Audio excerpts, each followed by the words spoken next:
जो सबसे मुझे शॉकिंग न्यूज़ लगी और जिस पे मैं देखता हूँ कि पाकिस्तान ने कोई रिएक्ट ही नहीं किया इसके ऊपर। मतलब पाकिस्तान समझता ही नहीं है कि उसकी क्या सिग्निफिकेंस है।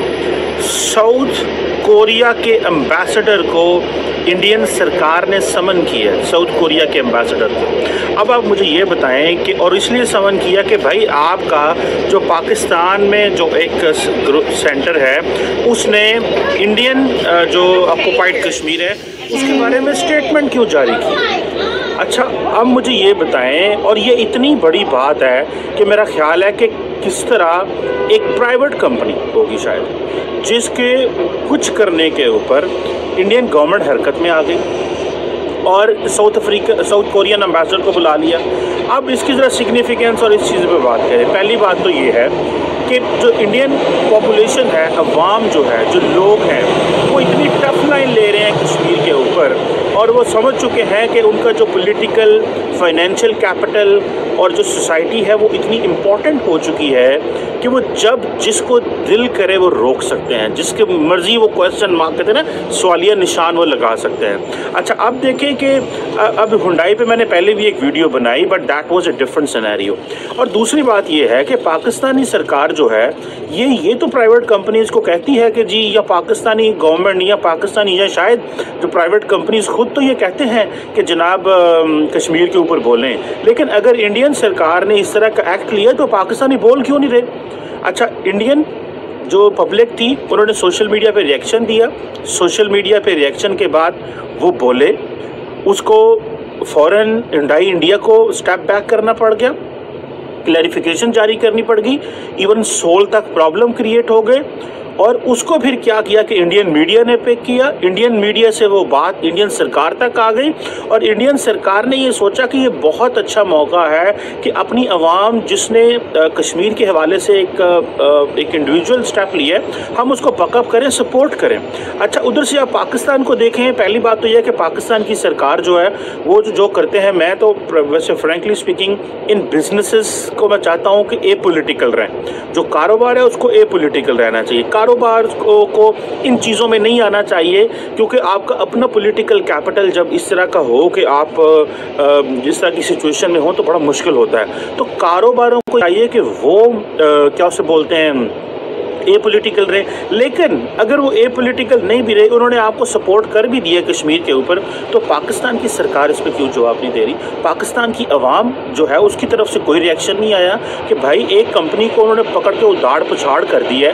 ये कि फिर हम बात करते हैं जी कि इंडिया बहुत बड़ी फाइनेंशियल डेस्टिनेशन है, ग्लोबल फाइनेंशियल डेस्टिनेशन है, दुनिया सारी वहाँ पर आ रही है, तो इस वजह से इंडिया के में वो लोग कर रहे हैं, वो प्रेशर डाल रहे हैं प्राइवेट कंपनीज़ के ऊपर, तो वो तो कामयाब हो गए। उन्होंने तो पकड़ के सारी प्राइवेट कंपनीज के ऊपर सवालिया निशान लगा दिया और ना क्या तुसी उन बोल के वो हौस आनो, आप बोले तो सही कश्मीर के ऊपर, and then we will see कि आप क्या करते हैं और क्या नहीं करते। सो मुझे ऐसे लगता है, what I believe here is कि इंडियन अवाम का बात करना, इंडियन मीडिया का उसको पिकअप करना, हुंडई का बैक ट्रैक करना, फिर इंडियन स्टेट का असर्ट करना, ये तो हमें एक सीक्वेंस और एक चैनल बिल्कुल नज़र आ रहा है। लेकिन पाकिस्तान की साइलेंस की समझ नहीं आ रही। मैं ये नहीं कह रहा, मैंने पहले कहा है कि बिजनेस मतलब जिसे कहते हैं, मैं कल देख रहा था कि उनकी जो मार्केट शेयर है बिल्कुल डाउन होना शुरू, तो कहानी क्या थी और मतलब वहां पे हिंदुस्तान में कैसे लिया गया इन चीजों। देखिए, हुंडई हो या केएफसी हो या ओसाका बैटरीज हो, इसुजू हो, बॉस्च है, ये कुछ कंपनीज है जिन्होंने कश्मीर के लिए कश्मीर डे पे, जैसे कश्मीर सॉलिडारिटी डे बोलते हैं, उस पर ट्वीट किया।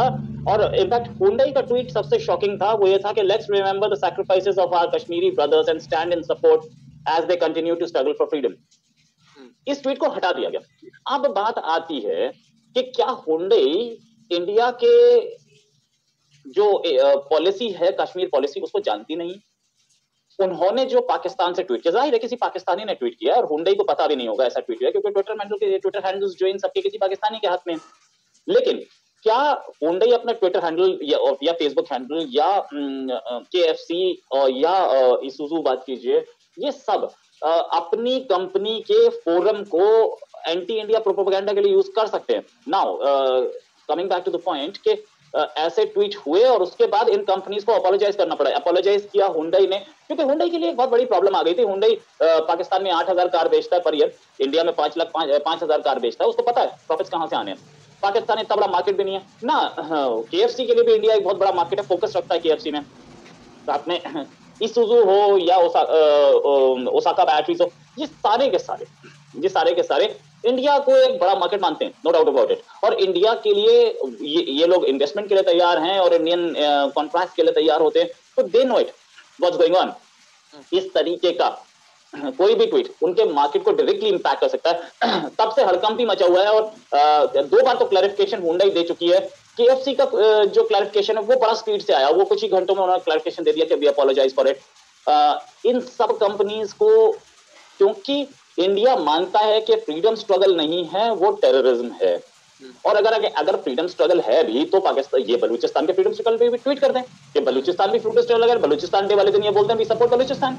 ऐसा कुछ हुआ नहीं भाई, हुंडई इंडिया कर दे हम मान लेंगे, नहीं तो द फैक्ट इज कि इस तरीके का मिसयूज हुआ, इसीलिए कंपनीज को अपोलोजाइज करना पड़ा। इनफैक्ट सुना है कि हुंडई का शेयर भी क्रैश हुआ क्योंकि हुंडई का इतना बड़ा मार्केट हाथ से निकलने का डर था। अभी भी ट्विटर ट्रेंड्स कंटिन्यू कर रहे हैं और कोई सेकंड अपॉलॉजी आई है हुंडई की तरफ से, उसके बाद भी ट्विटर ट्रेंड्स कंटिन्यू कर रहे हैं। तो ये चीज हुंडई को KFC को दोनों को संभालना मुश्किल पड़ रही है। KFC के सेल्स पे इम्पैक्ट दिखेगा। पाकिस्तान के अंदर कश्मीर सॉलिडारिटी डे मनाने की बात हुई तो देखने में क्या आया कि जो साउथ कोरिया की कंपनी थी हुंडई मोटर्स, उनके लिए एक बड़ा मुश्किल वक्त आया जब भारत के अंदर लोगों ने हुंडई जो कार है उसको बाइकआउट करने की मुहिम शुरू कर दी।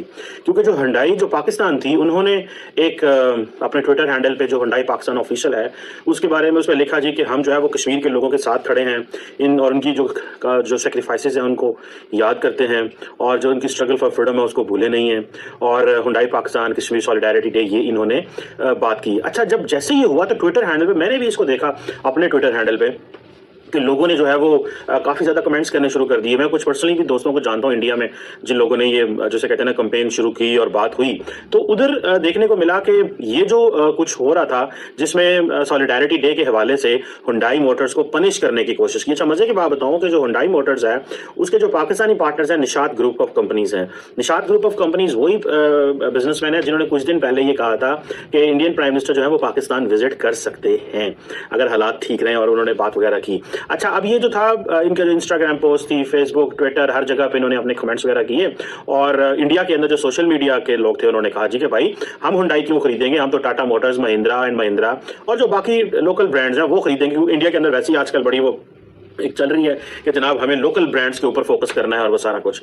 अच्छा, इसमें सारी बात है जो हुंडई इंडिया था उसने अपनी एक ऑफिशियल स्टेटमेंट दी, वो दी उन्होंने डिप्लोमेटिक स्टेटमेंट और बड़े स्मार्टली अंदाज से।